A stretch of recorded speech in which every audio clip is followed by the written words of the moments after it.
Hello everyone, my name is Yike Ying from Humboldt University. Thank you for joining the meeting today, and I'm glad to have the opportunity to share my project process and achievements with you. The topic of my project is development of assessment tool for collaborative problem-solving skills in chemistry.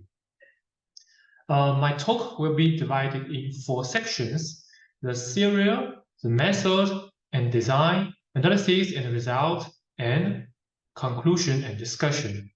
So first, I would like to talk about the background and the theoretical theory of the project. Let's have a look at what CPS is. The collaborative problem solving generally refers to a situation where 2 or more people put their knowledge and skills to solve complex problems without predefined solutions. As one of the core competencies of 21st century skills and also fundamental skills to achieve other 21st century skills, it is applied in multiple disciplines such as science, technology, mathematics, and so on. In education, it is also a critical competence for students when they face problems in teams. More importantly, it can improve students' learning quality in their problem-solving process. Since CPS is so important in the 21st century, how it becomes a focused area. So next, I will talk about its development. In the learning science, there was a major shift from 1990s to move from cooperative learning towards collaborative learning. It is also from this time that researchers began to distinguish whether the collaboration and cooperation have the same meaning. And then, in 2003, Neil and his team adopted a framework that combines the teamwork and problem-solving model and defined CPS as problem-solving activities which involved interactions among a group of individuals. So his work essentially lays the theoretical basis for PISA CPS framework.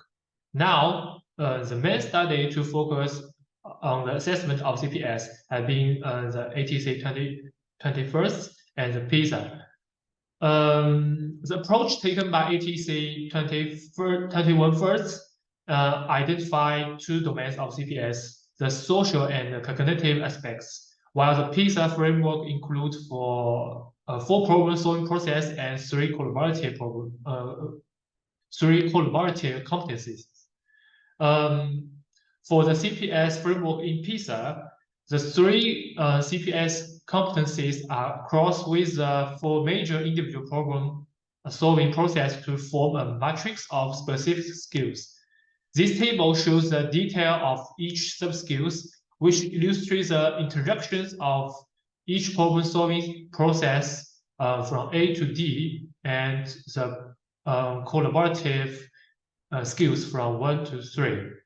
So based on this framework, with 12 sub-skills, we designed the item of CPS. Now let's see the 2 approaches in CPS assessment.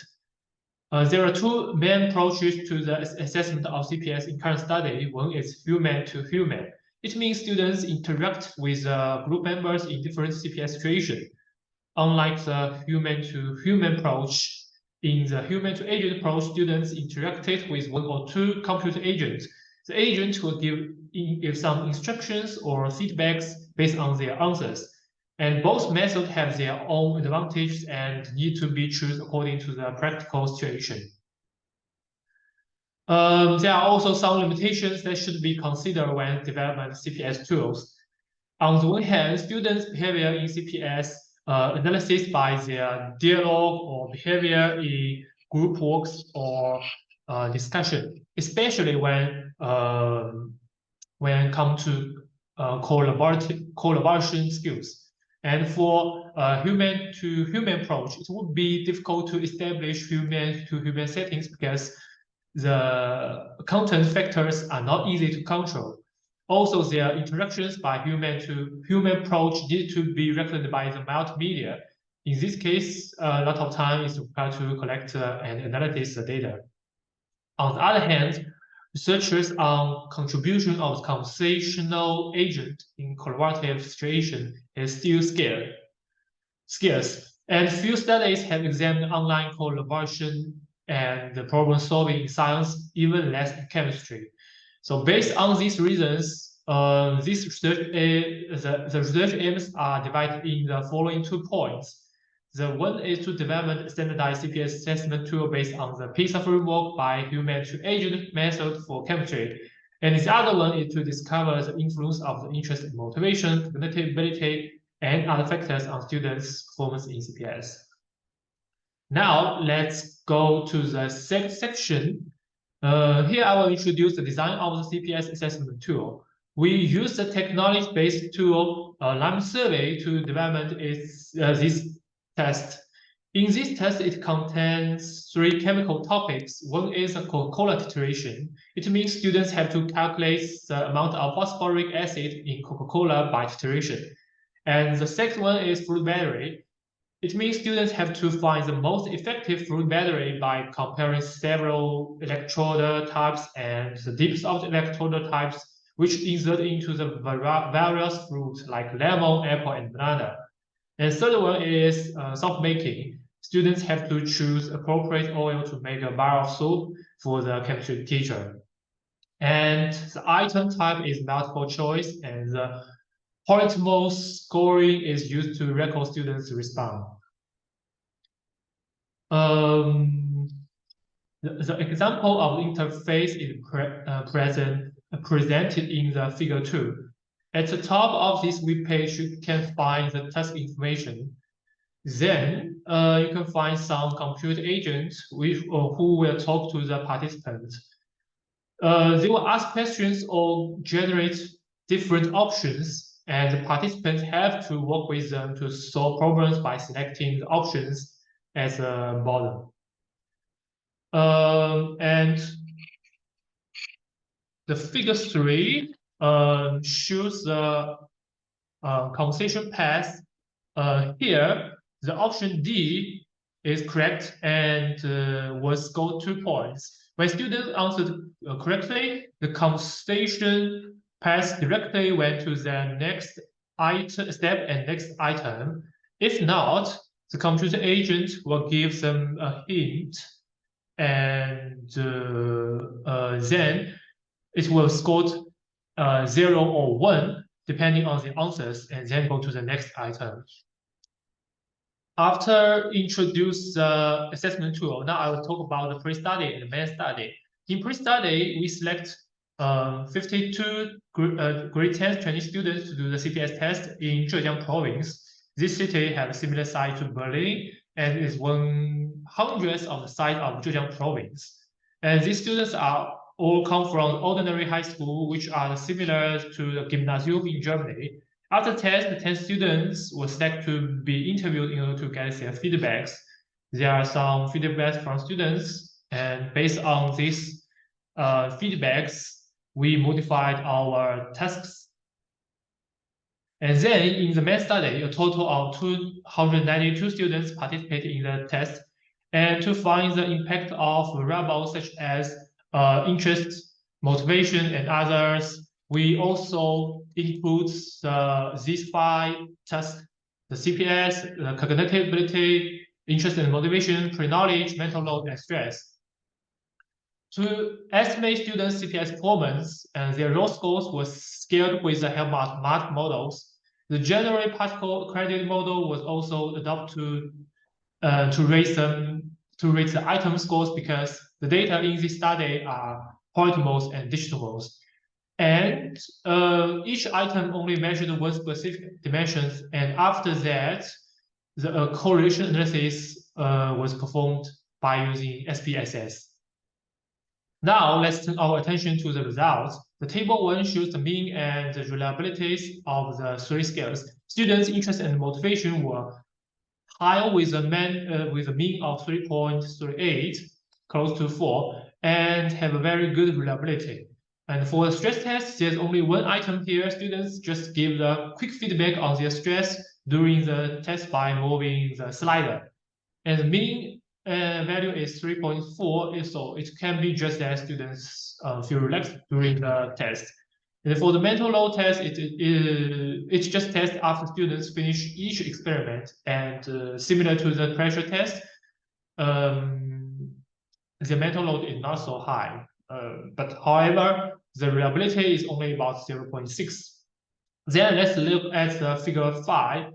Which shows the number of students in each score interval. Nearly 200 students scored about 65%. It shows that students have good cognitive and pre-knowledge. And this study also examined the item fit in CPS using EAP reliability coefficient. The table 4 and table 5 shows all reliabilities are larger than 0.6, and the majority of in-fit and out-fit range in the table are larger than 0.7. Only 1 or 2 items with indices less than 0.7. We do not remove them. We will check them again in the next step. And to reflect the relationship between items and the latent trait ability, we use the item characteristic curve and item information curve. I select 2 representative items as example. When the highest point of the category 1 curve is lower than the intersections, we change the policy modes to digital modes, like the item 8. And the rest item curve all shows a good result. Then we did the correlation analysis, which was the second research I mentioned earlier. The table 6 and table 7 represent students' performance on CPS. Overall, the mean were all around 1.2, shows that students were willing to share perspectives, negotiate with team and members, and resolve the problems they encountered. But surprisingly, students performed better in monitoring and reflecting with a mean of 1.4, which indicates that students have a good ability in problem solving. And the table 8 shows the result of the correlation analysis between variables and student performance. We found a significant negative correlation between stress and CPS, and a significant correlation with cognitive ability, KFT, and pre-knowledge. And to find which variables have the great effect on CPS, we use the multiple linear regression analysis.